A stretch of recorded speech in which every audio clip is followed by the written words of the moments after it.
Chairman Gerald Nadler, and members of the committee. Thank you for the invitation here today to talk about my big brother, George. The world knows him as George, but I called him Perry. Yesterday, we laid him to rest. It was the hardest thing I ever had to do. I'm the big brother now, so it's my job to comfort my brothers and my sisters, Perry's kids, and everyone who loved him. And that's a lot of people. I have to be the strong one now because George is gone.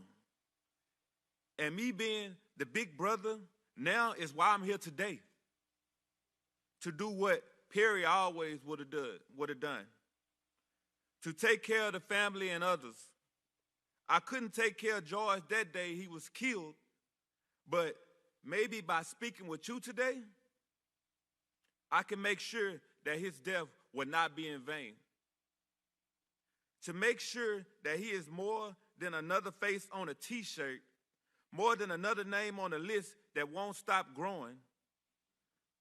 George always made sacrifices for our family, and he made sacrifices for complete strangers. He gave the little that he had to help others. He was our gentle giant. I was reminded of that when I watched the video of his murder. He called all the officers sir. He was mild-mannered. He didn't fight back. He listened to all the officers. The man who took his life, who suffocated him for 8 minutes and 46 seconds, he still called them sir as he begged for his life. I can't tell you the kind of pain you feel when you watch something like that. When you watch your big brother, who you looked up to your whole entire life, die begging for his mom. I'm tired. I'm tired of pain. Pain you feel when you watch something like that. When you watch your big brother, who you looked up to for your whole life, die begging for his mom. I'm here to ask you to make it stop. Stop the pain. Stop us from being tired. George called for help, and he was ignored. Please listen to the call I'm making to you now, to the calls of our family and the calls ringing out the streets across the world. People of all backgrounds, genders, and races have come together to demand change. Honor them, honor George, and make the necessary changes that make law enforcement the solution and not the problem. Hold them accountable when they do something wrong. Teach them what it means to treat people with empathy and respect. Teach them what necessary force is. Teach them that deadly force should be used rarely and only when life is at risk. George wasn't hurting anyone that day. He didn't deserve to die over $20. I'm asking you, is that what a black man is worth? $20? This is 2020.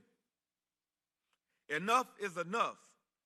The people marching in the streets are telling you enough is enough.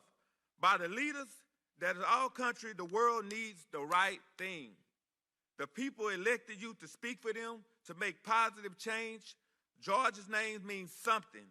You have the opportunity here today to make your names mean something too.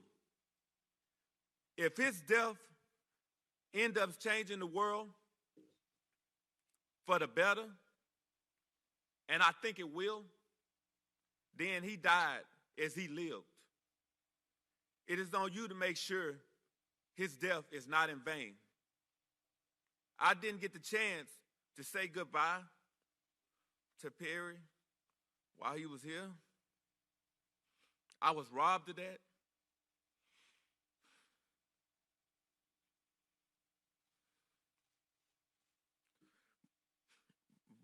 But I know he's looking down at us now.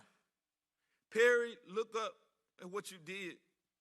Big brother, you changed the world. Thank you for everything, for taking care of us on earth, for taking care of us now. I hope you found mama and you can rest in peace with power.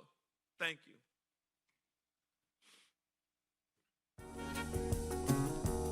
ladies and gentlemen, that was George Floyd's brother making his testimony at Congress earlier today. And this is, obviously that Congress or the House has presented a bill that I haven't read the bill. I don't know if it's, I'm not even sure if it's public. I will when I get a chance to. A bill that is supposed to present police reform, national police reform, in some sort of way. I don't know anything about it. We'll see. But clearly, George Floyd, his final homegoing service was yesterday. It was about a 4-hour service. Something like that. Yeah, like a 4-hour service. A lot of speakers there. A lot of people there in attendance. A touching service. A political and touching service. I should say that. And my question to you,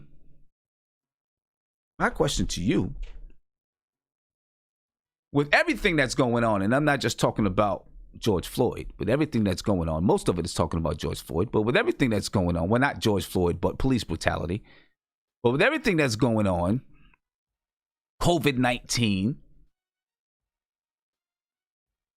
George Floyd, or let me not say George Floyd, but police brutality, which has always been here, are we in the midst of a societal shift in the way that, just a societal shift, and I don't know shifting to where, but are we in the midst of a societal shift? That's my question. And I want to get as many people call in as possible because I'd like to get a bunch of different opinions on the matter. If we're in the midst of a societal shift, or is it just gonna, one day we're no longer gonna hear about this, when the next thing happens, we no longer hear about it? That's what I want to find out from you, how you feel about it, what you think about it. And you can call in 516-405-2246. Different things are happening right now, and we'll see where it goes. I don't know. And I just have a few things, but I don't have everything, I'm pretty sure. I know you heard about the Minneapolis supposedly is going to dismantle the police department. That's what the council members pledge.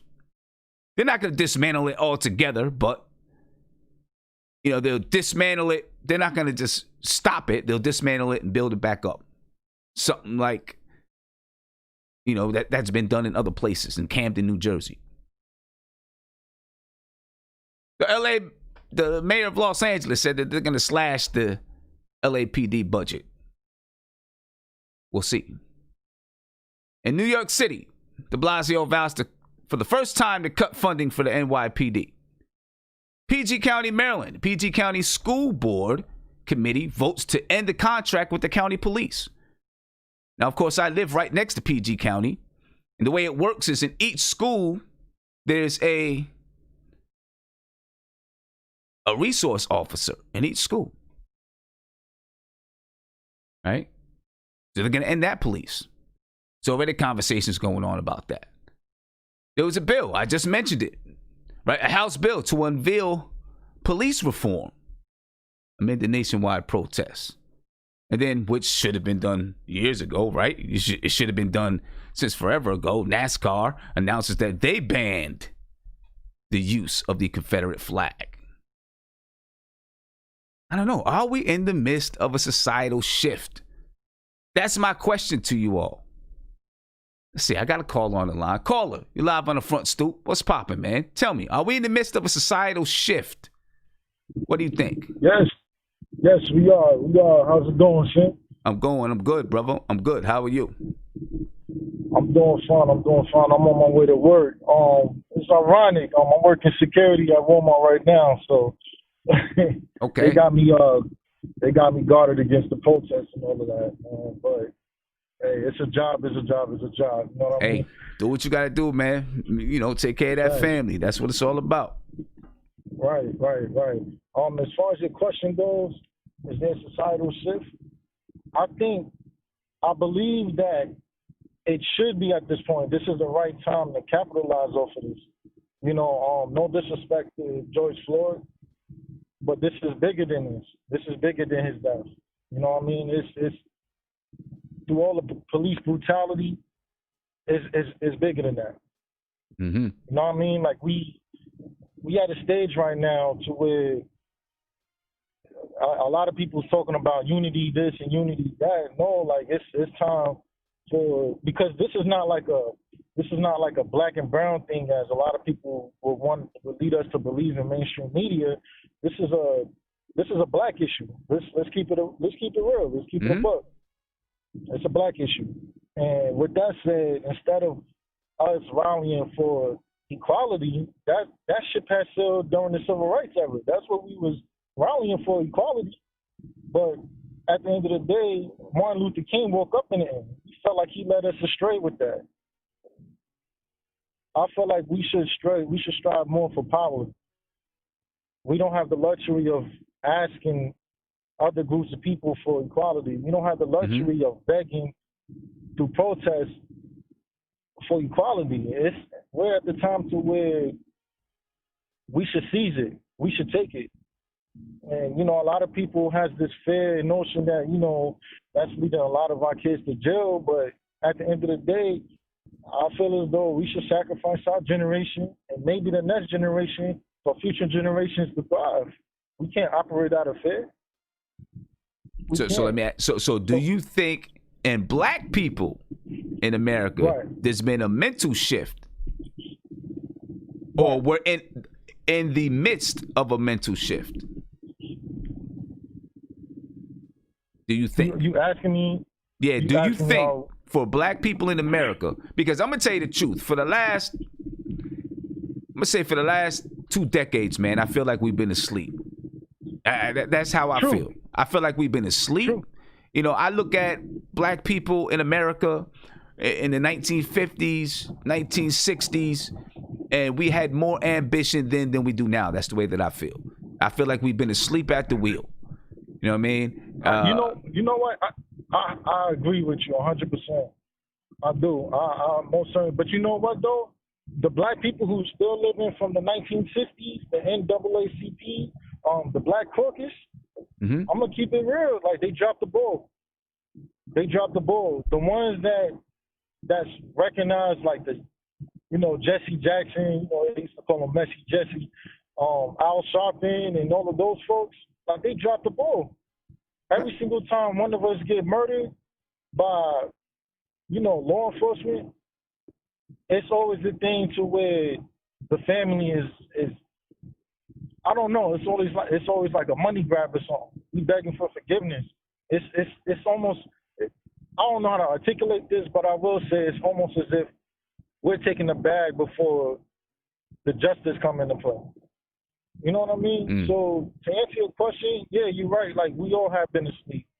But the mental state of Black America now is you got one half of the Black population within America. I can't speak for any other country, but within America, some of them are they're just silent. But then you have the other half of the population, who's still either asleep or who's scared, who knows what's up, but they scared. So that's what it is, man. I just feel like we got to get off of that fear. We got to fight for what's right. We got to sacrifice when we need to sacrifice. What do we have to lose at this point? We don't own anything. I feel you. I feel you, bro. I feel you, man. I hope that everybody's talking about us breaking up our communities and destroying our own communities. Like, what are they talking about? At the end of the day, we don't own nothing within our own communities. It's very few far in between. I'm not saying we don't have Black business owners, but when we destroying, you know what? I ain't saying my name or whatever, but when we destroying places like Walmart, Target, or Foot Action, so what? We don't own those stores. We don't own it. We don't get a percentage of their sales.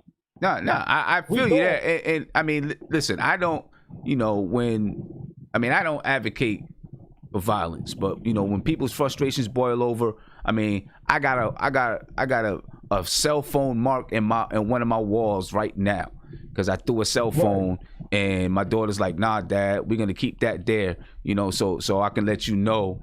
And I can let my kids know. See what happens when my dad gets mad, right? Because when your frustrations boil over, things happen.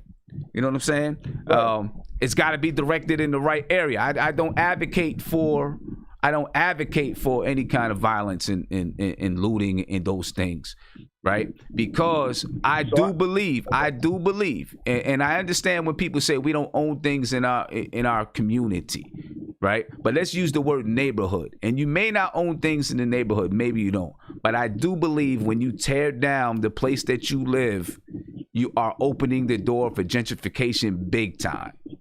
You know what I'm saying? And let me ask you this, and where else are people going? Go ahead. It's not like when you say, okay, we don't own anything in the community. My question is that community, yeah, okay, we don't own it. You know what I'm saying? All these, bunch of little, bodega stores, people leasing the stores and all of that. You don't own it. You leasing it, all of that. You know what I mean? And those type of things. But if our neighborhoods where we live are burned down, where are we going? Because honestly saying, the way how it's going with the projects, not even just with the projects, just look at the state of New York. When I was living, right now I currently live in Fayetteville, North Carolina.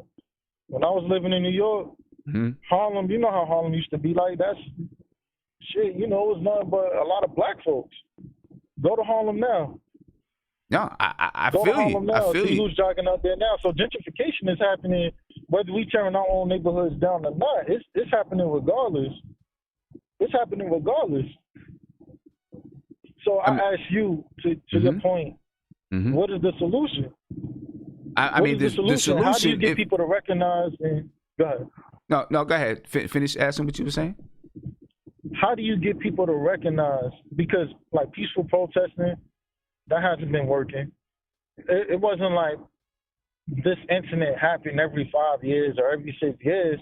It's been consistent every year to the point to where, you know what I mean? Like it's to the point to where I mean neither. Yeah, I don't think either one of the two has been working, right? Because everyone says that the peaceful protest hasn't been working. Rioting definitely hasn't been working because like I said before, we rioted in '68, we rioted in '92 with Rodney King. When King died, we rioted. We rioted in '92 with Rodney King. We rioted at Ferguson. We're rioting now. Well, we're not now, but we rioted. With this. You know what I'm saying? That hasn't worked either. I think that there's got to be, some kind of short-term solutions, but we've got to have more long-term action as well. And that long-term action has to be, like you said, us, our generation, our age people, we're going to have to sacrifice some things. We're going to have to sacrifice some fancy cars, right? We're going to have to sacrifice some trips. Vacations and those type of things, so that we can educate our children, to understand that they've got to grow up, and maybe we don't have ownership, maybe we don't own a house, right? But we can educate our children to get our children to the point where they can own a house, they can own a business, right? They understand the economics of society, and they can capitalize on the economics of society. So I think we've got to be able to educate our children to build a black economy. You know what I mean? Well, let me ask you this. Huh? In the past, didn't we have? Wasn't there something like Tulsa, Oklahoma, Black Wall Street? Yep. And what happened with that? I mean, I understand. I know what happened with it. You know what I'm saying? It was burnt down. Right, it was burnt down to the ground. It was burnt down to the ground. What was the repercussions for it being burned down? You know what I'm saying? There were no repercussions. But you know what? Today is a little bit different than You know, we can do more than we have more money. We don't have a lot of money, but we have more money between our black communities now, and I think we have more knowledge because we've seen what happened then. We know, all right, we build a black economy. We got to have some people who can defend our black economy, right? Who can protect our black economy. You know what I'm saying? See, back then, I completely agree with you. You know, if we can, you know, we've got to, you know, I think that we've got to have the mindset, because if we always say, well, listen, we built it and they tore it down. If we build it again, they're going to tear it down. You know, we've got to say, okay, we're going to build it. This time, we're going to have some protection. We're going to safeguard it. You know what I mean? I think. Yeah, exactly. You know, that's my whole thing. Is that's what I mean by sacrificing. Because somebody does something. You know, when Dylan Roof shot down that church. Mm-hmm. You know what the mind state of everybody was at that time. Everybody was, you know, pissed, scared, all type of emotions ran through. And you know what Obama did, and this is not no slight against Obama, but what Obama did was very telling to me. He got on there and sang Amazing Grace. He got up there and sang Amazing Grace. And it was almost to me like, man, we got a black president. But even when it comes to like situations like this, even it's almost as if he's powerless against it. So we got to build our own militias. We got to do our own thing. Everything got to be black first. Not to say that we racist towards any other group. It's not even about that. It's not about that. We have to. Yeah, we just have to. We have to solidify our foundation first and grab some power first, and then we can have the luxury to communicate or to congregate with other races and other groups. Again, I mean, other groups do that with us, which is fine. I get it. You know, the Asians do that to us. You know, the Latino community, it's a kept secret, but they do that to us. The Arabs, they do that to us, which is fine. It's cool. That's how it's supposed to be. The only group of people who don't do that is us. And at the end of the day, that kills us. That kills us slowly. That killed all type of organizations. People don't understand the Black Panthers. They were straight until they had a lot of people infiltrate. Mm-hmm. You see what I mean? Mm-hmm. So, I'm not trying to advocate any racism or anything towards your show. I'm just saying, man, like, we just need to copy what every other group is copying and not feel ashamed that, you know, we putting our own first before everybody else, just like every other group is doing. That's all. Nah, brother, it's called fortitude. Yeah, and have the fortitude to protect what's ours by any means necessary. If you go to jail, so what? Somebody like myself who didn't fight or whatever, I got to put some money up, you know, to bail them out. As a community, I may not know you in person, but if you're my brother and I claim that I'm down for you, hey, put money up. Put money where my mouth is. Nah, you know I feel you, if man. You out here, yeah. I feel you. I feel you, man. What you doing? Yeah. It's called Black Empowerment, man. It's called Black Empowerment, man. It's Black Empowerment. It's not hating anybody else. You know what I'm saying? Right, it's just loving yourself. You know what I mean? That's all. Exactly. No doubt. Exactly, man. But I appreciate you letting me call up, man. You no doubt, man. Bro. No doubt. Be peaceful, brother. Ladies and gentlemen, give me a call. I want to know what you're thinking, man. 516-405-2246. I'm going to get Guillermo over here. Talk to Guillermo a little bit. Guillermo, what's going on, man? Yo, it's good. Can you hear me? Yeah, I can hear you. Yeah, man. Salute to that guy, man. I feel like that caller was getting it as he was talking to you, man. Just a few things. One, Tulsa, Oklahoma. We got to do our research on this. Me included, I had to. Tulsa, Oklahoma didn't fail because it was burned down, because they rebuilt it 2 years later, right? It failed because of integration, right? When people, outsiders, were allowed to come in and take over those businesses or be integrated into those businesses, that's when it actually truly fell, right? I think that Black people, when people talk about returning a corner, no, because, I mean, in my perspective, all this plan, it's PSYOP crap. You know, now you see all these groups are coming out. I'm seeing groups like LGBTQ, Black Lives Matter, which is not a Black group for us. I'm seeing transgenders come out. If you look at the parades here on Flatbush, they're literally like 90% white, white and women, and it's like, dude, what the hell is this? I'm seeing people that I know who are, I wouldn't call them racist, but they definitely don't give a damn about black people, putting up, racism, this, racism, that. And they've done this time and time again. And the funny thing is that black people, we always remember this 400 years and stuff, right?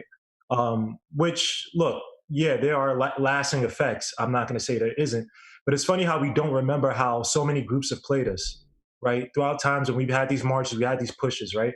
When it comes to, say, the civil rights movement, the reason why MLK was mad at it was because it got turned from, he basically thought it didn't affect anything, and a lot of the language started to turn into people of color versus black people, right? Now you see a lot of things being turned to people of color versus black people. Back in the day, there's an article in the New York Times, I'll send it around, where essentially it breaks down how the women's suffrage movement and from how the women's suffrage movement abandoned the black civil rights movement. And even my teacher in college, my history teacher, was a gay white dude. He was telling us, he basically taught us of how like the gays and the LGBTQ and how the feminist groups, how they latched on. And when the Black Panthers got hot, they basically, detached themselves and said they're not, they condemned those people, right? So we see a lot of these groups who feel like they're marginalized, and they're doing the same thing kind of for our movement. So a lot of again, when you say, are things changing? No, a lot of this right now is emotion. CEOs are coming out now and trying to look good. They did the same thing when the Dallas shooting happened. I remember Google and all these companies were putting out these little ads like, oh, we stand with black people and we're going to donate this and blah, blah. They're not really going to affect anything. I saw something by SoftBank. They said they're going to give $100 million to people of color. Again, not black people, but people of color. Basically grants to build out their ideas. But essentially, read the fine print. What it is that they're basically just going to hire you to build out whatever ideas. And if it basically turns to the next Google, whatever, they're basically going to be they're not going to give a management fee because they'd be the ones that manage it. So basically, they're stealing your IP. They allow you to be a worker and build an idea, right? And obviously, that's going to be funneled to like the people they trust the most, groups that are already established that they feel comfortable giving that to. So again, we got to see the trick knowledge in a lot of this stuff. When he talked about the gentrification thing, always been happening, but people don't fail to realize is that it's not even just gentrification. You're going to live in places where, like in parts of Detroit, where it's boarded up houses and the nearest supermarket or whatever, where you can actually get healthy food is miles away, right? So it's either these mass migrations where people have to move out, right, and go to other places where they have to reestablish themselves, try to get jobs and basically build themselves back up again, or you're going to be in an area where you're going to get gentrified and then move out again, right? So people think, oh, well, I'm going to destroy this, I'm going to destroy it. No. You're screwing yourself over when you do it. Now, what the caller said that I agree with, and I've been saying this time and time again, it doesn't matter what's written into law. It is the protection of law. And if you don't have people who you pay, politicians, they're not going to do anything for you. That's why when Hillary Clinton, when those Black Lives Matter people came to her during her last campaign, she asked them, what do you have to bring? And she said, I think she was saying it, hoping she wasn't getting picked up, but she said, what do you have to offer? And not in terms of, she wasn't saying, give me money now, but it's like, you can't come unless you leverage something to politicians. Now, every politician can say, you can't do anything. And another thing that people understand is that, go back to the examples of when riots and all these things happen, right? Where we destroyed our own places. Did they change laws? Go back to the Rodney King riots, the LA riots, right? What happened after LA riots? New York, one of the most democratic, what we call it, states or cities, voted in Giuliani, who cleaned up New York. And if you talk to a lot of my coworkers, they may not say directly about Giuliani, but they think that they are happy that New York is a lot better than what it was pre-Giuliani. A lot of these so-called democratic whatevers that think, oh yeah, I'm marching with the people, man, we're going to defund the police. They're going to be the same people in a few years. They're going to implement some of the harshest, most oppressive laws and statutes to clean up those places. Because you know what happens? When you defund the police, right? A lot of these corporations that act like they're woke, they're not going to come to your neighborhood.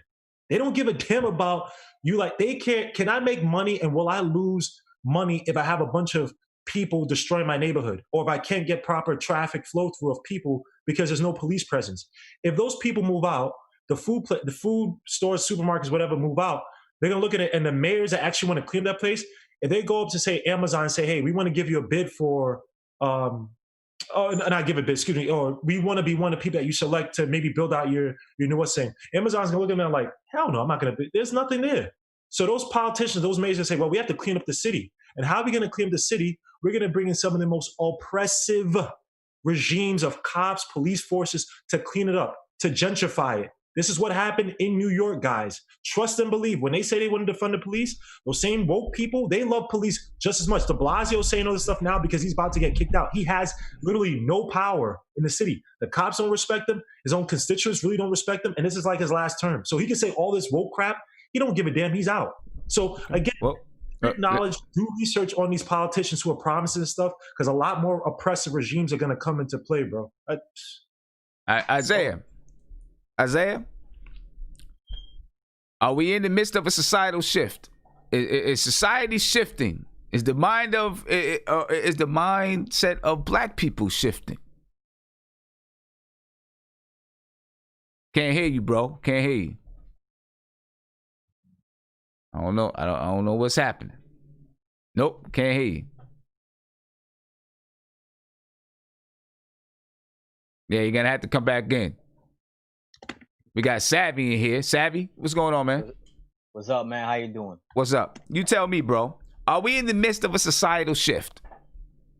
We are in the midst of a societal shift, but I'm talking about black society right now. I ain't talking about the rest of society right now. Okay. And I'll tell you why. Okay. First of all, you have black folks who've been woke for a long time who realize, oh, wait, it's not enough to just spread knowledge and be woke. I got to actually step it up a notch, right? Mm-hmm. That's why we see hashtags like My Black Receipt. Show me your receipt. Tell me about your experience. And I saw a wonderful video today on that theme, but I won't go into it. Another element I'm seeing is I'm seeing people in the hood starting to take more of a political interest, okay? People in the hood who before had no interest in voting are talking about politicians that they want to see gone, politicians that they want to see come in, and other politicians that they feel like are just espousing certain values in order to appease us. And if that shift had happened last year, we might have a different candidate now. Okay.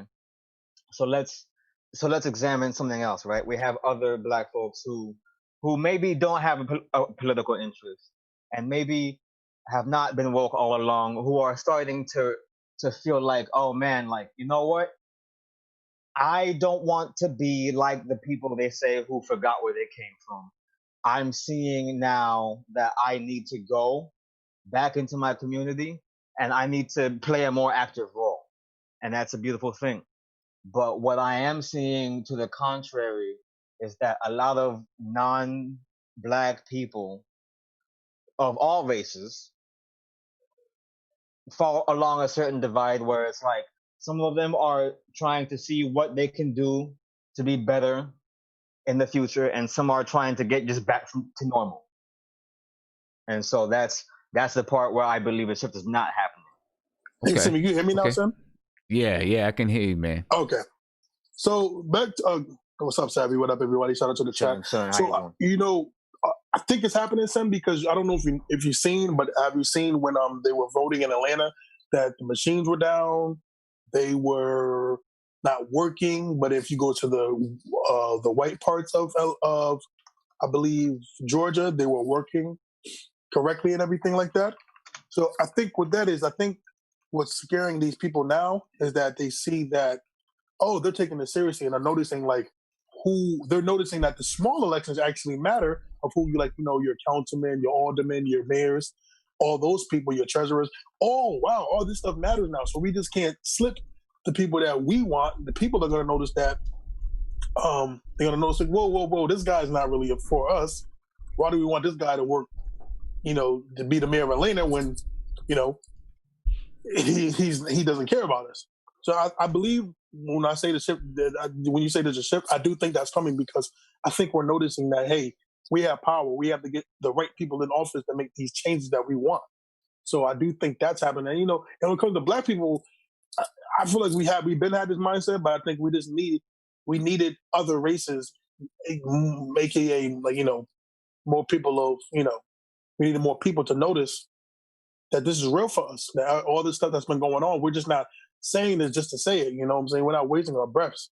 You know, They know it. Wait, hold up. They've been aware of it for years, bro. Like everybody that I know of different races, different creeds, whatever group, they know about our, if you want to call it culture, they know about it. They are not incentivized to care about it because it does not affect them. So why are we hoping that, okay, we parade, we do all this stuff. Now we get some celebrities, we get these groups who are so-called coming out, washing people's feet in the street. We think that these are real changes when literally in Brooklyn, there have been laws changed in Prospect Park to allow dogs to have more amenities. But you have never seen, I have yet to hear about these same people in Brooklyn, white people, who are now marching out, going out and marching on their own or fighting against police brutality that they've seen for years, that they're aware of. So why do we expect them to care now? Well, I'm not, well, so again, I didn't get to finish, but I'm not saying that, I'm not looking for, I don't believe most of us are looking for, well, I'm gonna speak for myself. I'm not looking for the approval of white people because I don't believe we need it. Or just anybody. No, not even just white people, anybody. Asians, Arabics. Well, hold on. Go ahead, Isaiah. No, go ahead. No, what I'm saying, but you know, Sim said, do I feel like a shift's coming? I do feel like a shift's coming because I understand that people have known, but you know, I just feel like this case here made it, sad to say, made it so blatantly obvious that something has to change. Something has to go. And I do believe that it's changing for the good, hopefully, and that we can get this dude Guillermo. Why so that we get Philando Castile. We've had these this is not what happened. But you know what? I mean, we have had it before, but I don't think it's been as big as it is right now. That's why I asked this question. I don't think it's been the way that it is right now. I believe. Go ahead, I believe that. Yes, Guillermo, we get it. We do understand that, you know, all these other cases have happened and it's just been like, okay, you know, people have been like, I'll say like this, Sim.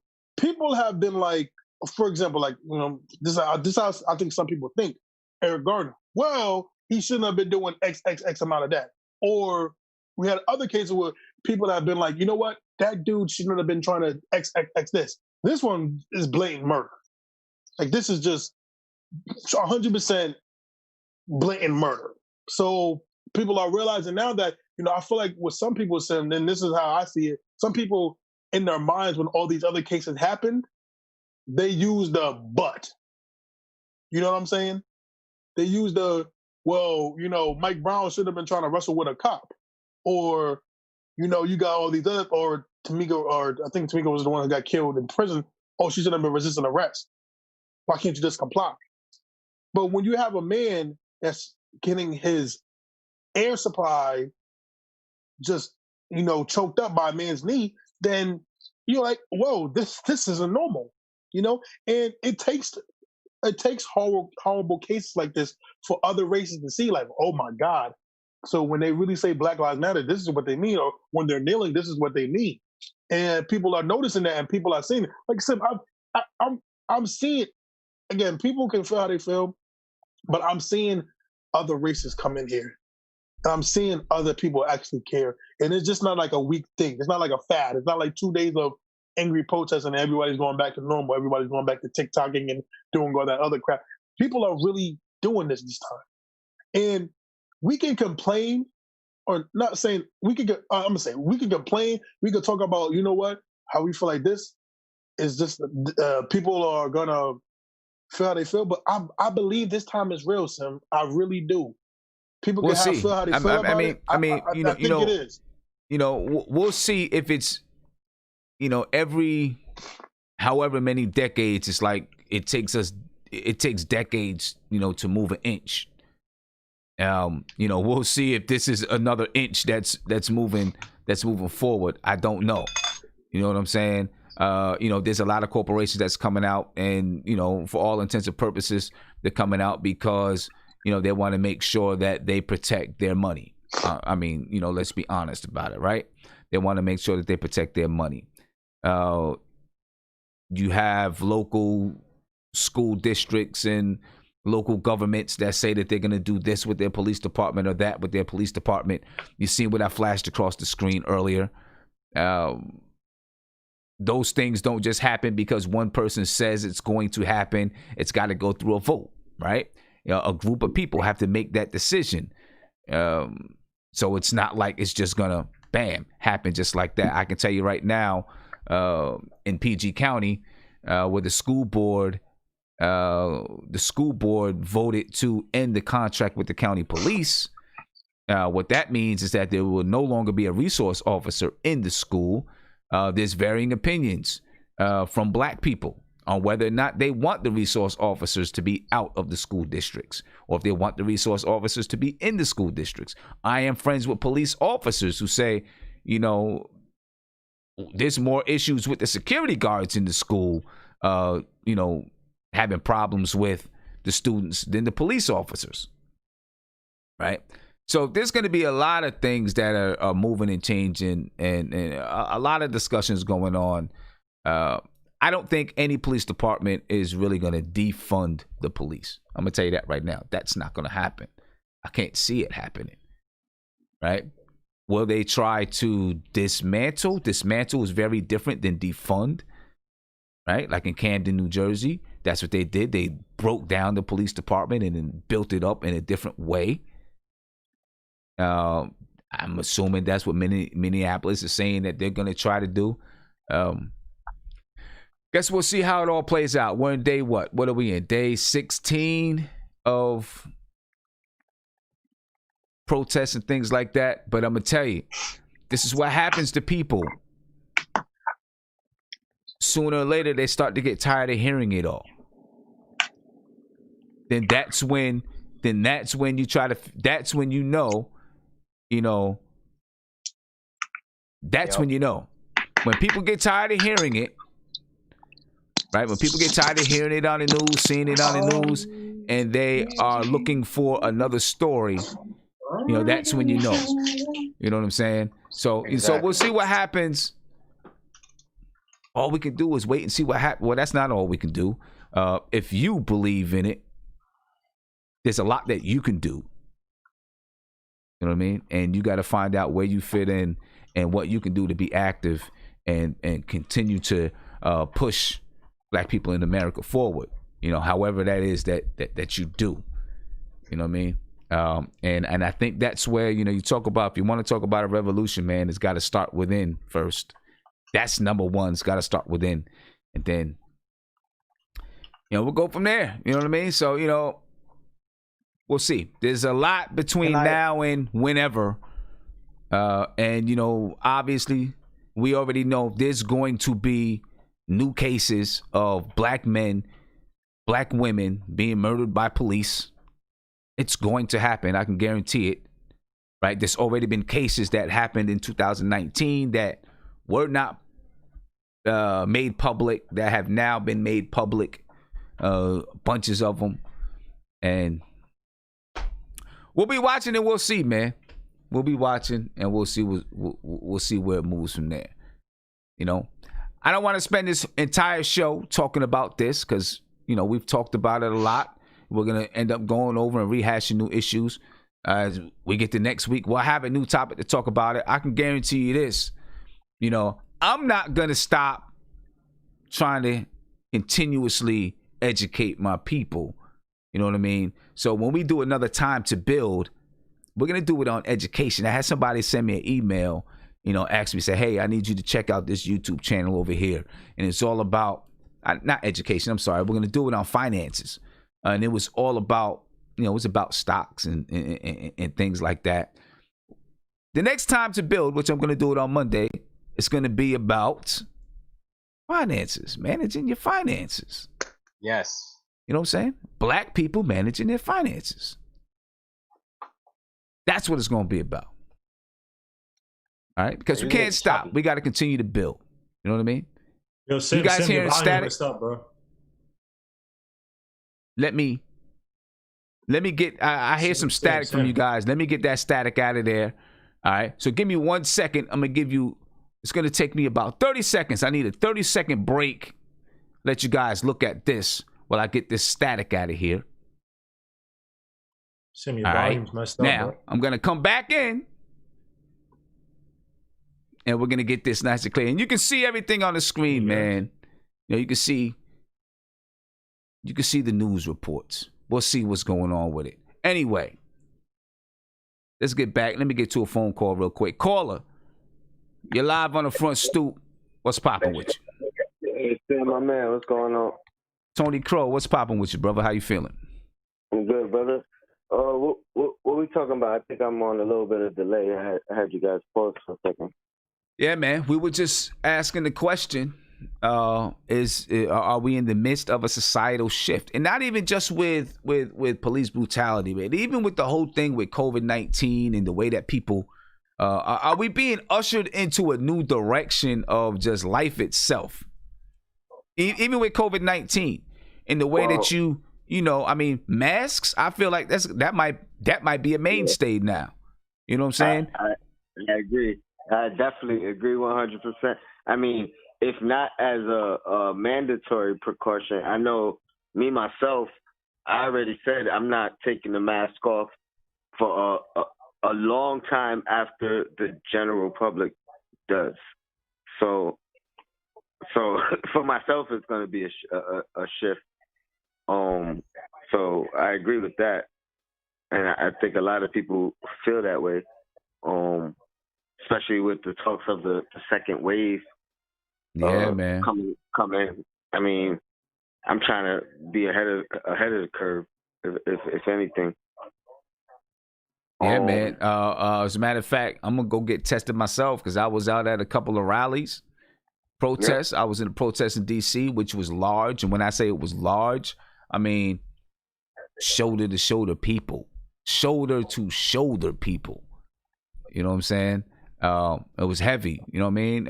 Rally that I went to right here in my local community.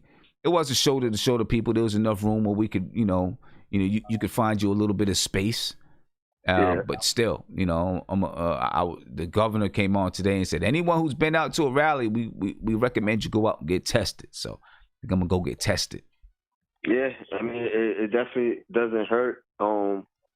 Or even the antibody test. I think I'm still working on trying to get that one done because, like I said, I felt like I might have had it and it passed in December and early January. So, yeah, I recommend everybody get tested. Yeah, especially if you haven't been social distancing. As far as the social shift, with the climate of I'll tell you this. I think a lot more eyes are open as far as what's going on, you know, as social injustice. I know me personally speaking with a lot of people that I work with or that I see often, I try to make it. I try to get these conversations out in the open. And I know a lot of people that I've worked with or I still work with, you know, their minds have changed. I've had conversations with people talking about how, you know, they're having a conversation at home with their wife. And you know, they're going through their, you know, adjusting and changing their mindsets and maybe things they didn't even know they disagreed on that they're talking about. So it's definitely open eyes, and that's a start. You know, you have to have people who aren't Black recognize what's going on and speak on it, and even just recognizing it, because, you know, as hard as it is to believe, there's some people who I can understand how they're in their bubble and they don't see, or they didn't see what was going on, or maybe didn't believe what was going on, haven't been around enough Black people, and the only thing they can go about is what they see on television and what they see in movies and the brief interactions that they actually had with some Black people. So, you know, they could not be aware, and I think this opened their eyes. A lot of young kids who have been seeing this their whole life now. You know what I mean? If you 20 years old, you probably been seeing this for 15 years with YouTube and social media and the news outlets. So they have to be seeing it a lot different than kids who grew up our age. You know, where it was very rare that you've seen recent footage of this type of behavior. So I think yes, it is. I don't know how much of a jump or how much of a change is going to occur, but the younger the generation that is aware of what's going on, I think the more change is going to come. The older mindset, the old white man who is pretty much oppressed us our whole life, are getting older, and their grandchildren and children, and you know, they may not have the same exact mindset as they did. So hopefully yes. Yeah, we'll see, man. We'll see. You know, you say hopefully yes. You know, we'll all we can, you know, some people are gonna say yes, some people are gonna say no. You know, me, I'm just more like, I've seen it before. I'm watching now. But the best thing that I can do, I can't worry about if it really is a societal shift or change. The only thing I can worry about is doing what I can do to try to move my people forward. So, you know, that's where I'm at with it. But I wanted to ask the question to see what people thought. You know, 100%. I mean, you know? it definitely starts with us. It definitely starts with us. I think that's the more important question. Can we unify? Can we start to build together? Right. Because I think that's where the real change comes. Right. Right. And you know, the one thing that we gotta have though is, listen, there's gonna be differences of opinions in any way, in any place you go. And what we gotta be able to do is find a way to take those differences of opinions, because you want to have differences of opinions, right? If everyone is thinking the same way, then it's probably not going to work out well. The only way to really build is to have differences of opinions. That's how other people learn from each other. You know what I'm saying? What I see happen when I get into groups, you know what I'm saying? I see some people are willing to learn from other people. Some people not willing to learn from other people. You know, some people, you know, have, okay, this is what I believe, and I'm sticking to it, and don't want to hear. You know what I mean? As a group, and I'm talking about black people, we got to be able to be together, be able to talk about, you know, whatever it is, and then come to a solution together, an active solution together. That's going to be a challenge, because there's so many variations, so many difference of opinions in one group.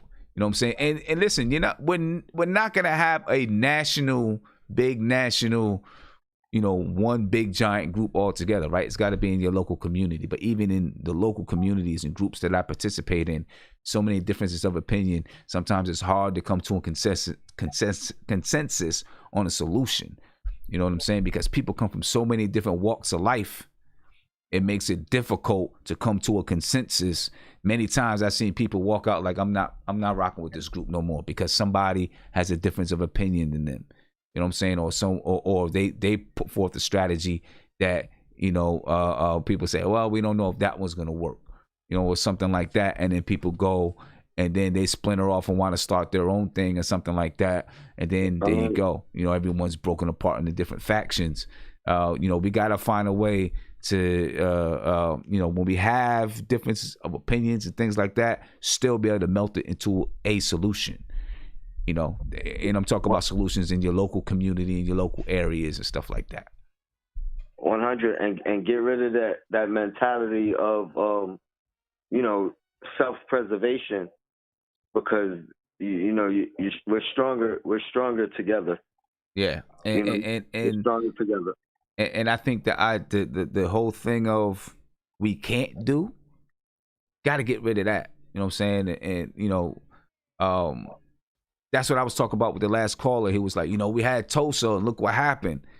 You know what I'm saying? And I think the last caller, he wasn't saying we can't do it. He was kind of talking about, okay, so how are we going to protect it? I think that's what he was talking about, you know, building a black economy. But so many people, anytime a solution comes up, people are like, well, we did this, and then look, we did that, and then that, look, we did this, we did that. You know what I mean? Let's do it. Let's do it again. Let's do it again and learn. Do it again, and let's learn from what happened the last time. Exactly, and that's what it is. Let's do it again and let's learn. You know what I mean? Tony, I appreciate you, man. Appreciate your call, my brother. I'm later, no doubt. I'm gonna move on to something new, talking about some music stuff like that. You know, we'll get into that. And real quick, yeah. man, did you get a chance to check out the Joel Ortiz and Crooked album and or the Run the Jewels album? I did not. I seen that the Run the Jewels album came out. I didn't get a chance to check it out. I haven't had a chance to check out any music for real because I'm still doing, I'm doing like every day, starting at 9 o'clock in the morning, right? I'm doing 6, 7 virtual meetings a day. You know what I mean? And believe it or not, although I'm not active out doing this and doing that, it's still tiresome. You know, just sitting in front of just sitting in front of the camera all day, you know, talking to a group of people. And, you know, we're talking, 6 or 7 of these calls every single day. You know what I mean? And all of the calls are talking about something different. You know what I mean? And they're talking about something different. So I got to put on a new cap every single time I jump on a call. You know, I'm developing a conference, right? I'm working on developing a conference that's going to be in March, an education conference, right? So I got to change my hat to do that. Okay, we're working on a Parent of the Year celebration, for a local group that I participate with. I got to change my hat to focus on that. You know what I'm saying? I got a group that I talk with, about, prison, like reform and stuff like that in Maryland. I got to change my hat to think about that. You know what I'm saying? Like all of these means, I got to continuously change my hat and think about something different. And it gets tiresome, bro. I can only imagine. It's tiresome. But, when I get a chance, I catch a couple of naps, and then me and my daughter go work out. Nice. Heavy as the crown, man. Keep doing your thing, King. Appreciate you, bro. Appreciate you. Thank you. Check out those 2 albums and hit me up on the text, and then I would look forward to talking about it when you get a chance to check them out. No doubt, brother. No doubt. Speaking of crowns, ladies and gentlemen. Speaking of crowns, your boy, Conway the Machine, is dropping a new album. From King to God. And if you go into my channel, you'll hear there's about a 30-minute snippet of the album. You know what I'm saying? It's hard to hear everything that's in there, but it sounds like it could be pretty dope. You know what I mean? Could be pretty dope. I tell you, Griselda, man, they drop a lot of music back to back. Boom, boom, boom, boom, boom. I don't know if it's good or bad. But the album is called, and I'm going to bring up his Instagram real quick. So you can say, I don't know if this is going to be the album cover or not, what's on his Instagram page. He's got a couple of different images on his Instagram page, and there is no date set. All I know is that the album is going to be dropped. All right, but you see the cover actually on. I don't want to say the cover. You see the image that's on the cover of this. For this show. This is what I'm thinking it could look like. You know what I'm saying? It's just, a man, with a beard. I'm assuming that this is Conway with a crown. If that's going to be the cover, I think that's a dope cover. And you can see it says right there, FKTG coming very soon. You know what I mean? And if you listen to some of the snippets, it sounds pretty dope. You know what I mean? It sounds pretty dope. But you know me. You know what I'm saying? You know me. From the sound of it, I'm expecting something that's, I might be expecting something more than I'm going to get. I'm not going to lie to you, but let me get back to these guys over here. And go ahead, Isaiah, man. What's going on, man? I just wanted to say, from King to God, man, talk to me about it. What you think? Conway the Machine, from King to God. That's his next album. Don't know when, but that's the next album. It sounds like a dope title. Listen, what's crazy, man? Low key, it's been a good year for some real hip hop music. Low key, like I think like that Freddie Gibbs album, man. I think that contender for like best rap album of the year. It's up there. It's like top 5 in my opinion. Okay. But yeah, man. I like Conway, so we gonna see. Yeah, we're gonna see. I'm waiting for him to drop it. Yeah, go check out the when I did he did a little Instagram live and he was showing all the snippets. Go check that out, man. I will. They sound pretty dope. They sound pretty dope. Savvy, talk to me, man. That's your man. What you think? Listen, all I want is a full-length Conway project. And this is why. Every time Conway drops, it's a short project and it's building up to something else. I want this to be that album. Stop building up to stuff. Give me the goods. Because every time he does this, I'm like, okay, you gave him this, you gave him this, you gave him that, but they ain't really getting the knockout punch though, right? And because of that reason, people got Conway all the way messed up. Like he can't eviscerate their favorite rapper, okay? And so, what I want to see the social consciousness that he's been having lately, and I want to see a full-length track list. I think it's gonna be fire. Yeah, there's no track list out. No track list out. As far as I know, there's not a track list out. You know what I'm saying? As far as I know, we'll see. Do you know what I want to see? I want to see him bring a gangster mentality to the revolution. Because that would be the ultimate meeting of what he already does as a strength and what he's stepping into now. Because my thing is, Conway seemed like the kind of guy that I know a lot of in the hood, where it's like they see what's going on, they don't perceive that they have the power to change it because of systemic issues, and so they believe that the best way that they can advance is to just make money. And now that he has a platform and he's getting money, he's like, all right, you know what? I'm gonna start talking you feel me? And actually addressing this stuff. Because I've been hating cops and I've been watching all the injustice. So I want to see that. Okay, so I do have a little bit of a teased track list. Hey. All right, this is a teased track list. We'll see. So you got the intro is from King to God. That's the intro. Then you got a song called Tear Gas, right? Produced by Cosmo Beats. You got Tick Tick featuring Havoc and Flea Lord, produced by Havoc. You got Lemon, produced by Beat Butcher and Derringer.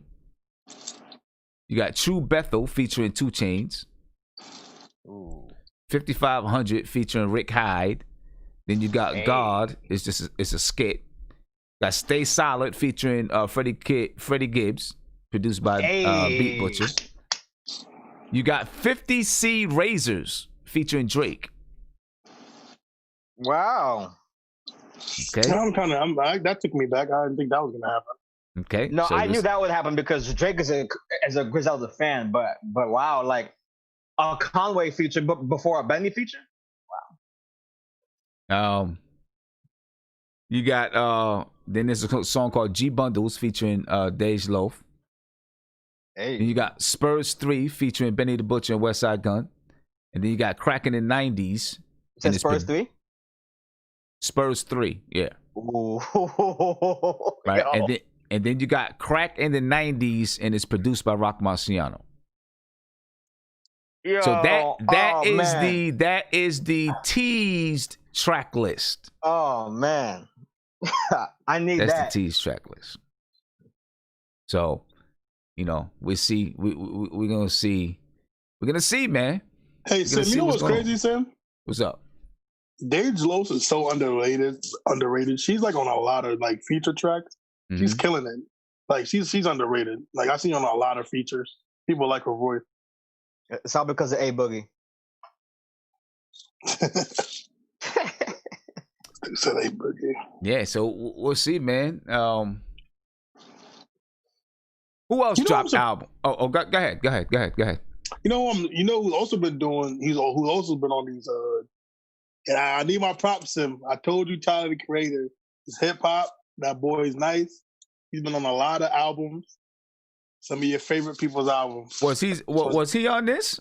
It didn't say Tyler the Creator on this one. He wasn't. He was on Freddie Gibbs. He was on Freddie Gibbs. Freddie Gibbs, and he was on somebody else's too, I think.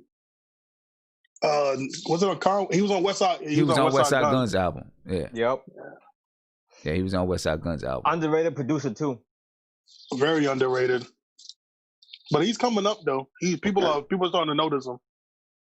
But I just want to say that because I told you, Sam. I told you months ago. Give my boy a chance.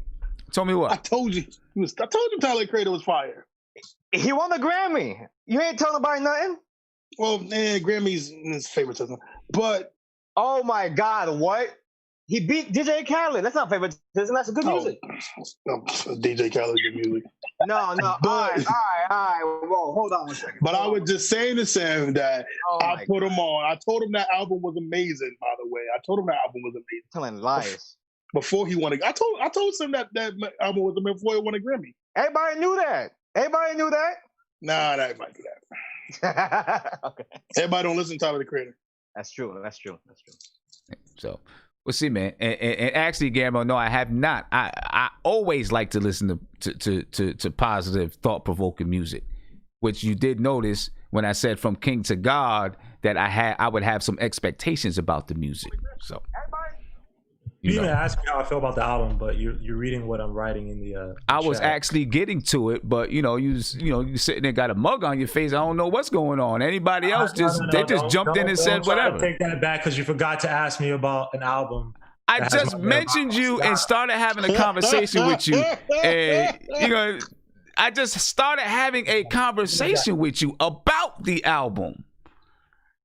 You didn't say anything. You didn't say anything. We were just talking about the album, and I just said, no, Guillermo. I just said da-da-da-da-da, and I was starting a conversation with you. You didn't let me get the chance to say, how do you feel about it? Because you see what Sim did. Sim thinks he's slick, right? So he don't really like Freddie Gibbs like that. So we partially didn't review the album because of that. But now we're back to we're reviewing Conway. When is the last time I did a full album review? Answer me that. That's the last time. What was the last time we reviewed the album? I mean, the last times we've been doing the show is the independent music stuff. Exactly. So that's why I have not done a Freddie Gibbs album review, because I said I am going this Wednesdays way. and Fridays. Bro, so, I had said I am going away of not really doing it. The commercial album reviews and doing independent. I said that weeks ago. They said weeks ago. Sim hates on Rock. Sim hates on Freddie Gibbs. It's okay. For some reason, he don't like Westside Gunn, but he likes Conway. Even though they are different artists, I give you that. But they're very different for me. Very different. But if you want to say a lot of people think West Side Gun's album was really good. So y'all Part people 876. That's okay. It is a good album, by the way. It is a good album. Listen, you just I have no wanna hear problem. It was a bunch of gutter street. Check I'm it. from. I have no problem with somebody else thinking an album is good and me not thinking an album is good, or me thinking an album is good and somebody else thinking it's not good. I really don't care. I like what I like. You know what I'm saying? So if somebody else thinks it's dope and I'm like, I'm not really feeling it, the fact that that person thinks it's dope does not really affect me, because when I'm listening to the album, it's all about how I feel. That's fine.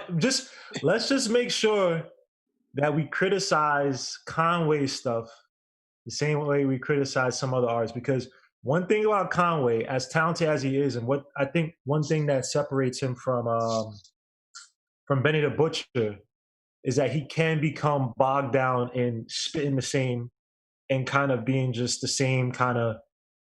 So this is a thing that that separates him from West Side Gun, right? Yes, he's way more lyrical than West Side Gun, lyrically talented. West Side Gun will probably tell you that.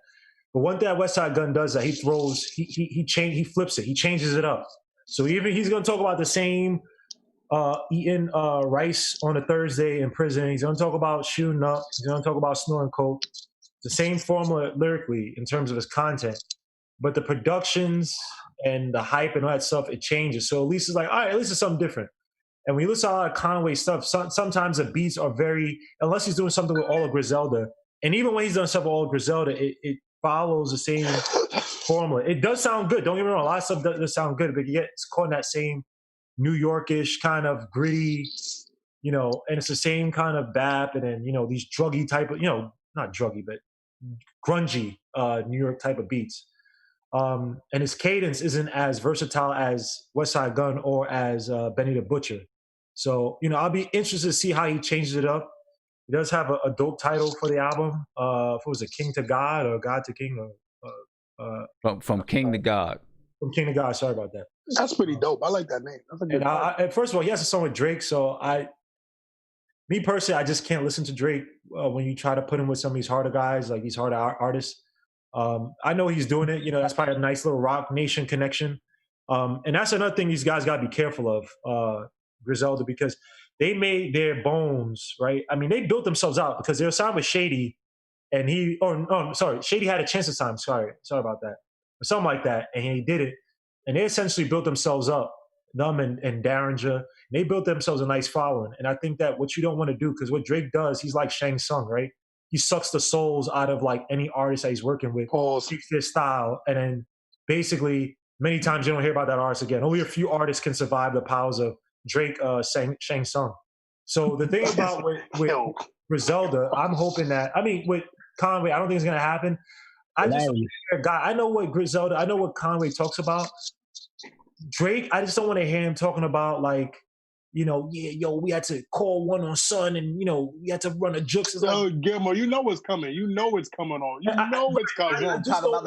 They have to be careful, because what Rock Nation and a lot of these guys do is that I think a lot of times they're very tonally off, and what they try to do is marry some of the artists, some of the esoteric artists, some of the tougher artists that they might have, and try to marry them to more commercial stuff. And you don't want to push, Migos survived it when they did that terrible song with Katy Perry, but I don't want to see a song. That was for the bag, though. That's for the bag. It doesn't matter. I don't want to see a song with Conway or Griselda with like Justin Bieber. I just, and Drake, I think is fine enough if you want some type of club hit, even though it's probably not gonna be a club hit. But it's like in my mind, if it's not a club hit, why are you doing a song with Drake? That was what I was gonna ask you. Do you think he's trying to go for, trying to take a step towards another crowd? No. Well, you know what? I will. Well, this is the Rock Nation thing, Sim. If it wasn't for Rock Nation, I would say no. Because Griselda, if you look at their mixtape, Sim, when people talked about New York rap coming back, they mostly point at Griselda. I know people know about Fabio, Pop Smoke, but outside those two, and even probably before Pop Smoke and Fabio, or at least Pop Smoke, they were talking, Griselda got you on the map and all that stuff, right? If the thing about it is that you don't even need to get big, right, to tour to have stuff that people want to listen to, you don't need to get that. Like, I think the club hit is almost like a dying paradigm. Is it still important? Yes, you can still have that. But because there's such a turnstile in like how many artists like go through it is not a sustainable thing. And the thing about Griselda, they have a sustainable style, right? I'm listening to some dude named 42 Doug or whatever from Atlanta because my brother, my cousin put me on. I'm like, dude, this guy's trash. But he's that club where it's like, all right, you can see a turnstile. He could be in that turnstile. Griselda, if they do that and try to make corny hits to make it club stuff, that could really ruin their image because they when you have your base audience and other people want to listen to what it is, you don't go out and appeal to those guys. Like, you don't leave your base audience. You allow those guys to now join your base audience. So now it's like, all right, I might like this, I might like that, but when I want to hear that grungy stuff, I'm listening to Griselda versus, oh, Griselda made a Migos type of hit. I'm not even talking about making like a club hit. Just, you know, another type of fan says, "Oh, he got a song with Drake. Let me see what this guy. Let me see what this song is about. Let me see what this guy is about." Guys who like Drake, that audience that like Drake, especially the women, they don't like Griselda like that. So it's like, why would you even try? Because a lot of those women, unless it's a overwhelming period like a Wu-Tang era or like an NWA where it's like, yo, they're not even making songs for women, but they're just making dope music and they have the industry. Don't you know what I mean? Because the majority of Drake fans are women, right? And they want to hear, you know, come on, Gilmore, it's not just. Are you serious? The majority of Drake fans are women. Are you out of your mind? I mean, I'm just saying. I don't know. I don't know if he might be. We got to hear the song. Let me see what the song. Well, I was gonna say, Sim, I was gonna say that, you know, just to chime in what Gamma was saying. I think this is not. I don't think that Conway is gonna be looking for a commercial hit. I feel like this is. To me, this is. It may sound weird, but this might be more for Drake than Conway. If you understand what I'm trying to say, I understand what you're saying. I can see it in the sense of Drake trying to, like he always does. I like Drake, but he always does this. He always, wow, that sounds really good. Let me try to, dabble in there and open the door for that.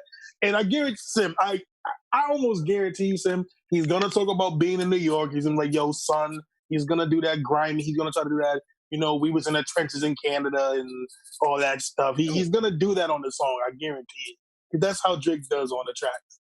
When he goes to like one of the real lyricists and real like hardcore rappers or like Gimmos or grungy rappers, he's gonna adapt his style to what they're talking about, and which most rappers do. But he's gonna come off as grimy and like this hard rapper. And I think he's trying to open the door for more hardcore lyricist rapper, more fans. That's what I think. Well, the name of the song is 50 Seed Razors, so we'll see what's up. Go ahead, JJP. But you can hear me? Yeah. Okay, cool.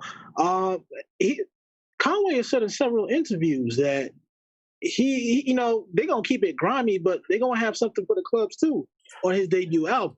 Like, and we still don't know if this is the debut album, but don't be surprised whatever the debut album is, and when it comes out, if you hear something that's like kind of grimy, but at the same time in like a little club vibe, because where you could. It's not like dancing like that Drake song where he sampled the Lauryn Hill and whatnot. It's not gonna be like that, but it's gonna be something you could vibe to. JJP, have you heard Pop the song Smoke music? It's gonna be on that Pop Smoke type vibe. We'll see what's up. But with Pop Smoke type vibe.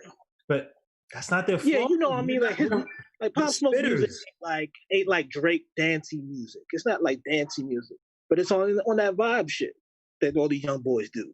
And that's cool. I'm with that just as long as he's snapping on it. If he's snapping it, I'm cool. But Pop Smoke, they have a certain sound that is like, it's like almost hooked on phonicsy type of. Griselda and those boys. No, I'm talking about the beats, bro. Right. But the thing about JJP, the thing about with the beats, right? You can have a hot beat, but if the words, especially like Conway, these guys are spitters. Pop Smoke, rest in peace, was not a spitter. He was he does a bunch of simple stuff, but it's simple stuff that you could sing along to, right? I like the way that she dance. I like the way that she. I'm in a club trying to hear some intricate, like, yo, kill him up through the. Well, DMX can spit though. I know people gonna kill me for this, but DMX did a lot of that. Yeah, Yeah. Okay, but he was just saying random DMX's club hits were not.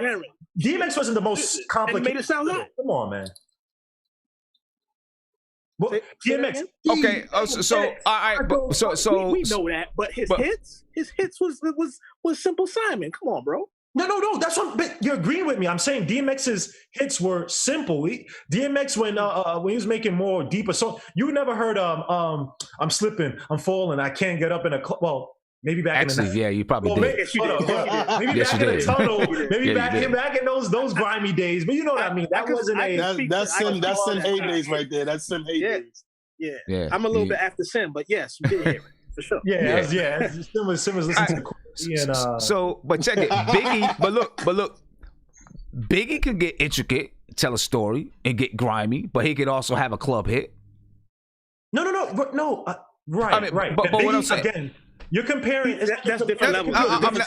But listen. But what I'm saying is, no. But I'm not comparing. What I'm saying is, you said that Conway, no one wants to be in the club hearing this intricate rap.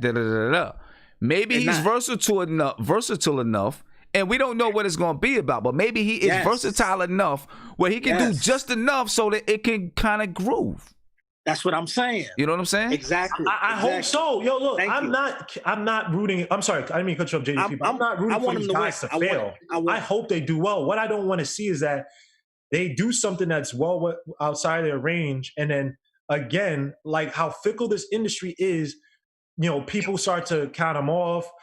I won't say stations, but whatever outlets kind of call them corny. They can't get top producing more, and obviously it's an extreme. But we've seen it where guys have tried to come out their range, and it fell apart. Now, one example, and this guy was nowhere near as big as these guys. One example I remember was Mike Geronimo. Remember Mike Geronimo tried to come whatever when he once he went to Puff, and Puff had him in that awful video where all those girls danced. Mike Geronimo. He fell off. That was my guy. Because I like these guys, and I think that their natural sound. I think that they should just keep rock. I like it. Hopefully, he can make a club hit. But Drake, just knowing Drake, dog. I mean, the good thing about this whole thing is that it's one song, and I don't think on one song, if it's whack, it's not going to make or break up. So but they're also signed to Rock Management, right? So those guys might push those guys to do certain things that might be outside their realm, right? So now you're talking about in Rock Nation. In my eyes, I think that Jay-Z's trying to build up the portfolio of people and sell it. That's just in my long-term. And I'm not saying anything bad about Jay-Z. I just think that that's one of his long-term visions. And if he's doing that, he might try to build the value by getting these guys as much FaceTime with as many commercial artists as possible, which can make the music worse. And I look at it long-term because I want these guys to last 10, 15 years. I like these guys. So I want them to persist as long as possible and not get played out because they did a few songs with Katy Perry and Taylor Swift or something like that. I don't think that. I mean, I think that they're slick enough, smart enough, understand music enough where they can make something that because you have some hits that can go in the club, but you can still bang it on the corner, like some songs that you can do that. You know what I mean? So we'll see. Zelda, period. Fine line. Zelda that could be a club banger. You say hold up, Isaiah. Say that again. Just any recent song or any song period from Griselda, you could say that could be a club banger. No, I'm not saying a song now. I'm just looking back. I mean, there have been groups that have been able to make songs, or not groups, just artists that have been able to make songs that kind of just toe that fine line where it's like when it can come on in the club and maybe the DJ speeds it up a little bit, or it's thrown on at the right time, and they only play like a hook, maybe the hook in a verse, what I'm saying, well, I guess we'll see what it is. It is. Yeah. Can you imagine them doing not mumble? What's this? The drill? Because I can see that. Yeah. Conway? Yeah, because not all drill artists are whack. No, I didn't say all drill. JJP, I'm not. Why are you doing this? I'm not saying they're whack. I'm saying that. Can you see him do? No, I'm saying you talk about hard music. When I hear hard, at least from New York, when you hear all these so-called hard club bangers, they're following that sound. So, you know, that's I'm just trying to think of where I would imagine a club hit with Conway. Hey man, maybe it's with Katy Perry. I don't know. I don't know. Guess we'll look and see what happens. I don't know when it's coming out. I don't know if this is going to be his first full length, album or what. Hey, Sim, I'm gonna just say this, Sim. I just know he can't disappoint me more than Jay Electronica. I just know that for a fact. Amen. Amen. He can't disappoint us more than Jay Electronica. Amen. Well, Amen. Lord Jamar was right. Get mad at Jay-Z too for that. Lord Jamar is right, bro. Come on, man. That was weak. That was weak. We'll see what happens. That was probably one of the worst debuts for the highly anticipated debuts for an artist. One of the worst. Wait, I don't think it was whack, but it's weak. It wasn't whack. It's but not it was whack. just, It's just not him. it wasn't him. But that's another discussion. Talk about Jay Electronica's album. Oh. Talk about Jay Electronica's album. Oh man. Oh, I'm not even gonna start. Go on. Right. So other albums that have either come out or are going to come out. I don't know if you whether or not you like these people or not. These are just some things slated to come out. Run the Jewels came out.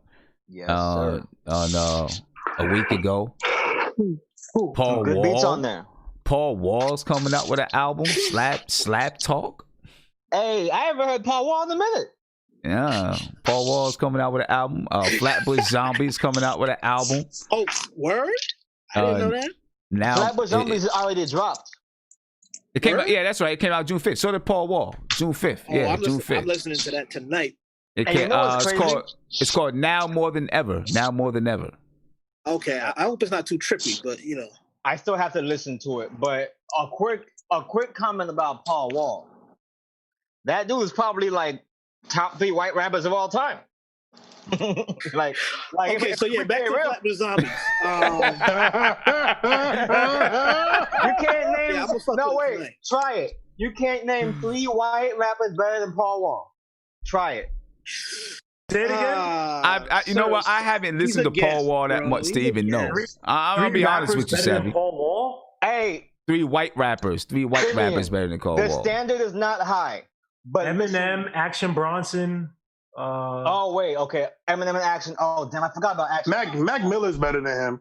I'll mute myself. All right, cool. All right. Eminem is like, all right. That's like whatever. Like he's up there. All right, cool. You got Action Bronson, and you got who else? Mac Miller. Yeah, they're better than. They said Mac Miller. I wasn't a big name. All right, I've never even listened to Mac Miller, so I don't know. I don't know any of his music. Rest in peace, Miller is a good musician. I have to give it. I don't know any of his music. Mac Miller's really good. Mac Miller does a lot of jazz. I had to unmute myself. I'm sorry. He's okay, bro. The kid has soul. Yeah. No. Listen, JJP. No, see JPP. Wait, R.A. the Rugged Man. R.A. the Rugged Man is better. Hell yeah! What? All right, okay. If you go put R.A. and Eminem on me, then it's like I can't even really have. Well, you said name 3 white rappers that's better than him. 3 white contemporaries. Oh no, stop it. What? So 3? What's that guy? Chingo Bling or whatever from Texas or whatever. I'm just making the point that Paul Wall is underrated against the white pantheon. I think Paul Wall is underrated. I think he's. I can see that. I can see that. Yeah, for sure. Bro, so is Dinko D from Leaders of the New School, and he's better rapping than all of them. Come on, bro. Dinko what? Come on. Bro. So I said underrated rappers. Dinko D from Leaders of the New School. Not Dinko D. Charlie Brown. My bad. Charlie Brown from Leaders of the New School he's a dope rapper, but he's underrated. He's a dope rapper, but he's underrated. Okay, I'll peep. And Paul Wall, Mac Miller, ain't none of them better than Charlie Brown. Fuck out of here, man. My bad. Hey, come on, brother. Language. See, that's why I wanted to mute myself, bro. Mac Miller makes good music. He's not. He does make good. He does And make none good. of them better than Rock Marciano. He's bro. He's boring. Mac Miller's Bro. JPP. Mac Miller's more of a musician, though. Oh my god. I give him that. He's a musician? Listen to Absol featuring Mac Have you Miller. listened? Have you listened, bro? Mac Miller. Listen to his last album, bro. Listen to his last 2 albums. He's a Last musician? album. You said musician. Listen to Faces. Hey, he's a great musician. Yeah, bro. Wait, he plays instruments? Yeah, he plays the piano. Yeah. Oh, okay. I didn't He's know. really good. I'm legit asking. I didn't know. Yeah. Now, his last two- his last he's two good live albums- too. Okay, Yeah, his last we talking about his- rapping, bro. We talking about rapping. And when it comes to rapping, he's okay. He That's tries to why- do that like whole AZ type, low, slow, monotone type vibe. But AZ's much better. Not necessarily just AZ's much better. Go listen. Eminem did that too. Wait a minute. Eminem Go, did that too when he first. hold on. AZ's much better, bro. I hear Come on. disinformation right now. Go listen to The End Is Near, Absol featuring Mac Miller. Go listen to that. Go listen to Okay. New Faces on the Faces mixtape with him and Earl Sweatshirt. It was cutting up. All right. Go listen to Mac's verse on the Don't Smoke Rock album with Smoke Dizza and Pete Rock. That was okay, bro. I love that album, but Mac Miller was okay on it. Oh, go listen to him on That Sound Good, the Prime album. That Sound Good on the Prime album. Prime. That was so to me, bro. So. I see. I'm telling you, man. JJP, stop okay. lying. The boy can It was spit. Stop it. okay, man. Come The on, boy can bro. spit. Hey, go listen to Charlie Brown on them on the Leaders of the New School albums, and you tell me who's the better rapper. All right, Snoopy. Pound for pound, man. Come All on. right, Snoopy. All right. Some more stuff coming out. Pop Smoke's album is coming out in 2 days. I respect your opinion, though, bro. We're not fighting. No, exactly. It's all fun. It's all fun. Pop Smoke's album is coming out in 2 days. It's called The King. Okay. It's coming out in 2 days, I want to June hear no 12th. posthumous stuff, bro. I'm a copy. All right. So That doesn't we even can sound check like that a out, Pop see what's Smoke going on. album name. That sounds like 50 Cent's album name, like The King. The King. Yeah, it don't sound like a Pop Smoke thing. I don't know. It's weird, man. I don't know. I mean, it's coming out in 2 days. I don't know if I've heard anything, if anything's been out from it or not. I'd have to go check and see. Where you stand on posthumous albums, Simeon? What'd you say? Where do you stand on posthumous albums? Like If they've been, philosophically? if they were in the works, Right. I think you go ahead and drop it. Let the work get out there. And then if like Pac's probably you could probably still put out more Pac albums, because he recorded so much music. You know what I mean? Oh man. What happens, I think, though, is people start to everybody wants to try to get a verse or get on a verse. People that they didn't even really mess with. You know what I'm saying? And now you're doing all this crazy stuff. For real. For real. I feel like this, right? I feel like if the guy didn't tell you or put in his will, finish my work and release it, don't release nothing. Didn't that happen to Prince though? Prince got like what? A whole thing of music Prince and he's not gonna release? Prince got music, like They a lot of music. Did they release a whole bunch of shit that like they use them up, man? Did they release a bunch of stuff after he died? I thought he didn't release it because he said it. I thought he put in his will that they can't release the music. No, I thought Apple. Hold on. I thought Apple released the. Hold up, let me check. Oh, not Apple. I don't know.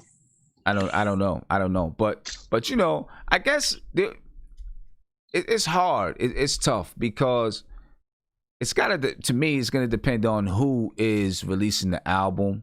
You know what I'm saying? Like, for example, if somebody's estate, like say, Mac Miller's estate, or let's say I passed away, and my wife wants to go ahead and release the album, or release more albums because it's going to support the family. How can anybody say no? You know what I'm saying? Because that might be the way that they've got to support the family, put their kids through college and all that kind of stuff. So it's tough. It's tough.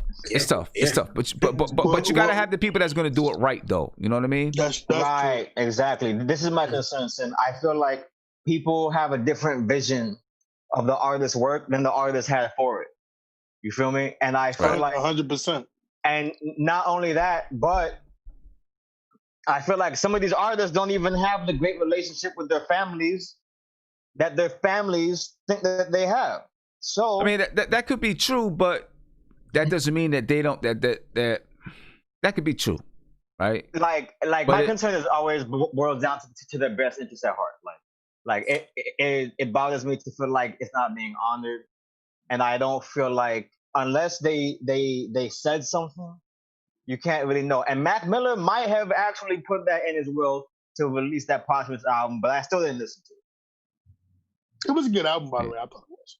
But I do, me personally, Sam, I mean, was it weird that 50 Cent's doing it? A little Big bit. time. But I do believe that 50 hearts might be kind of in the right place for Pop Smoke. But Man, 50's heart is on money, bro. Yeah, His heart is not in the right place. 50's heart is on that green, sorry, man. I'm Come sorry. on. I'm sorry. I'm trying to be optimistic a little bit, but What is something about? listen, I'm not saying they weren't friends, but it's like, bro, when the hell did you ever like? I've never seen it where and 50 Cent hops on things that high. He try to hop on Tekashi, try to hop on Soldier Boy.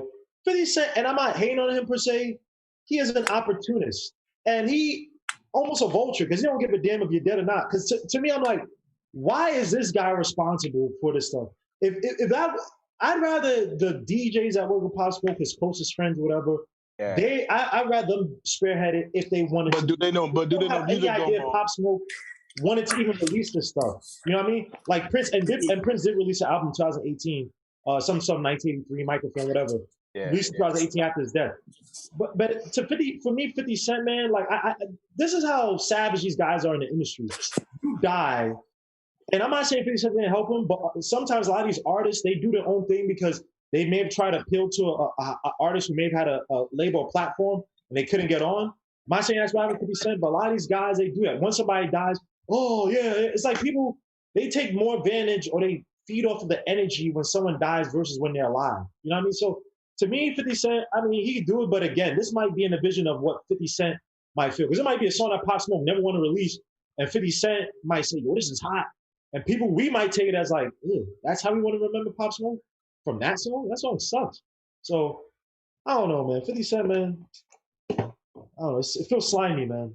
It feels slimy to me, man. Yeah, I mean, you know, the only thing, I don't know.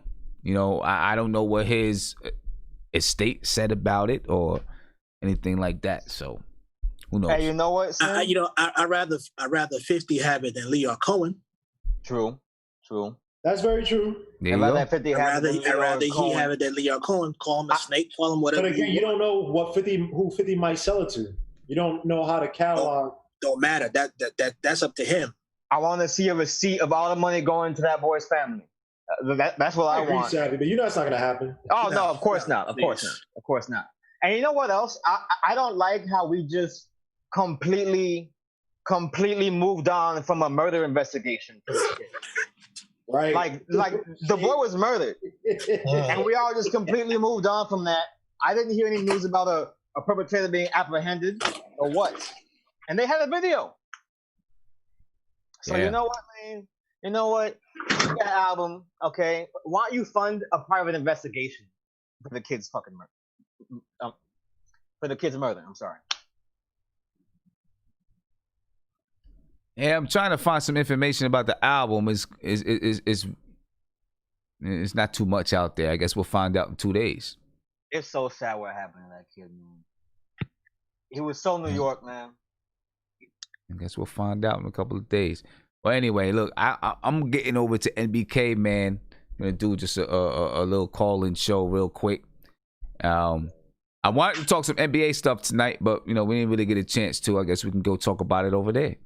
You know, man, if you're gonna stay on. Sam, real quick, can I give some flowers? Yes, sir. Hey. Okay.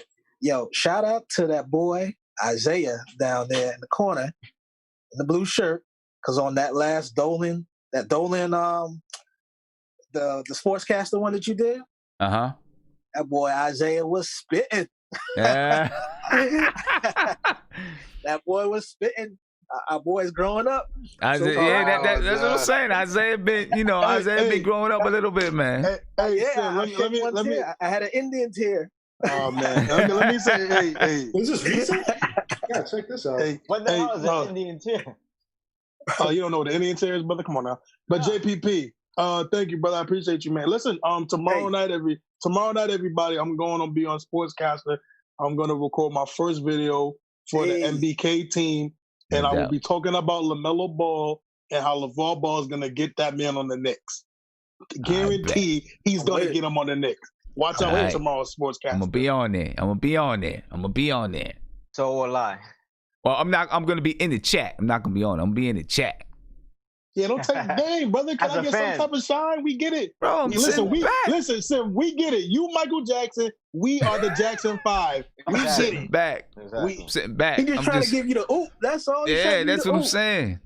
Yeah, I get it. I'm Randy, Guillermo's Tito. Crazy. Wait, Sammy, what the hell your name is now? I'm Jermaine. I got the belt, man. I'm Jermaine. You look like Jermaine. You do. You look like Jermaine Jackson.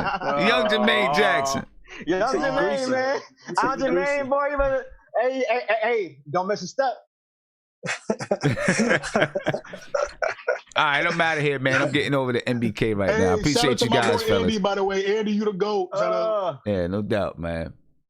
As a brother with a good heart, I say fuck you if you racist. Or white staying quiet, you disabling the changes. And fuck being famous, tired of watching us complaining. Cops kill a brother, get released after arraignments. We in a pandemic, thought getting out I'd be more joyed. Then I watched the cop meet to the neck and kill George Floyd. They hide behind the badge. We get the post and it never lasts. Like was we ever mad? Speed up the process and do the dash. Showing up at every establishment, breaking glass. Taking all they high-end products and making cash. We in our bag, they getting mad, gotta attack the dollar. Break their ass off proper, hit dogs holler. As a rich black man living in this country, it's hard being comfy. When the hate your people get is coming from the ones amongst me. Used to call us monkeys and slaves and we overcame. Still our work is just beginning, protests look like parades. And if a teammate of mine do underage, I'm a snitch. Me and you ain't a fit. I ain't go sit or convince myself that I'm being loyal or mad at you. So why these good cops won't speak on the bad apples? How the president get on TV and be mad casual? Like, if you lootin', we shootin' like it's a game. Dude a clown and a trust fund baby, he numb the pain. Never had it hard. Came in the office, unpatched the scars. Let the racist folks tell us we really ain't make it far. I feel the tension rising. 1950, how we divided. And I ain't even tripping on how the season decided. Racism pandemic is years ahead of the virus. Really mean it, but they gon' try to play us as tyrants. Look, Ali wasn't the greatest just cause his hands work. Frontline for his people, this was a man's work. Before he let the black people down, he let the fans hurt. So if the stars is aligned, that mean it can work. Don't need approval, I always been doing God's work. Even before I was in a Bentley like Farnsworth. Make me sick to my stomach to see these moms hurt. Tommy Smith, fists in the air, this what our bond worth. Support black businesses, gotta fight evil. We love ourselves, we don't hate white people. We just striving for equality, acknowledge me. Don't just kill me for chilling when in my property. Got some shit on my mind and I'm feeling helpless. Cause we need help from people who ain't dealt with the kind of shit we experienced or we felt when the country turned on Kaepernick after he knelt it. All the shit we endured and we still playing fair. That black skin really thicker than some Jamaican hair.